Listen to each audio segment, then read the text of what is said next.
नितेश राणेंनी MIMची तुलना ISI आणि PFI या संघटनेशी केली आणि या सगळ्या संदर्भात बोलण्यासाठी महाराष्ट्र MIMचे प्रदेशाध्यक्ष इम्तियाज जलील आहे. काय प्रतिक्रिया आहे? कारण की तुम्हाला थेट दहशतवादी संघटनेशी म्हणजे जोडलं गेलं. म्हणजे मुंबईमध्ये कोलाबा एक एरिया आहे.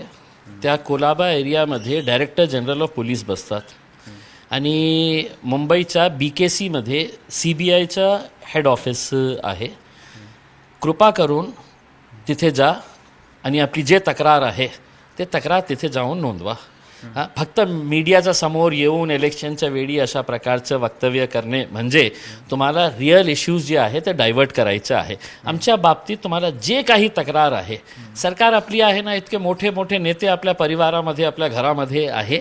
तिघं भाऊ वडील सगळं जा आणि तिकड जाऊन किंवा नरेंद्र मोदी साहेबांना भेटा, अमित शहा साहेबांना भेटा आणि त्यांना सांगा की MIMवर बंदी आणा.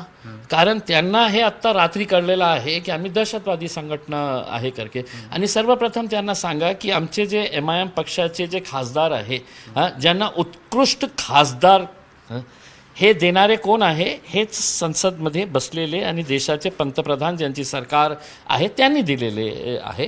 तर मीडियामध्ये येऊन अशा प्रकारची बडबड करणं मला असं वाटतं हे योग्य नाही आहे.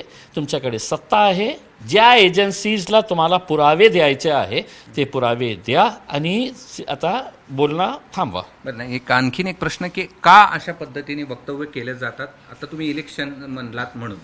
कारण काय आहे की कृष्ण केंडेंनी मला पाण्याच्या बाबतीत विचारू नये.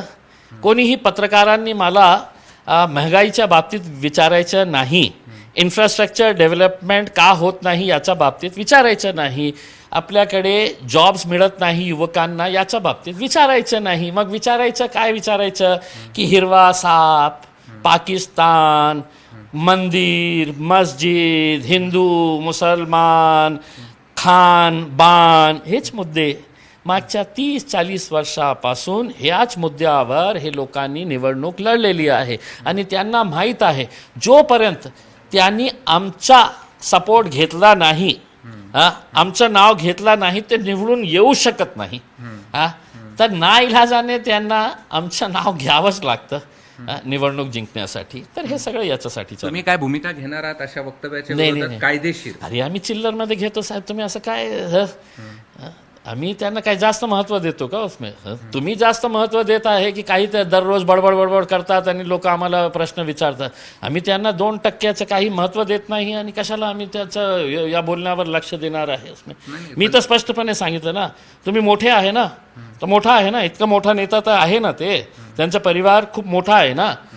तर नरेंद्र मोदी 1 मिनिटामध्ये तुम्हाला अपॉइंटमेंट देतील ना.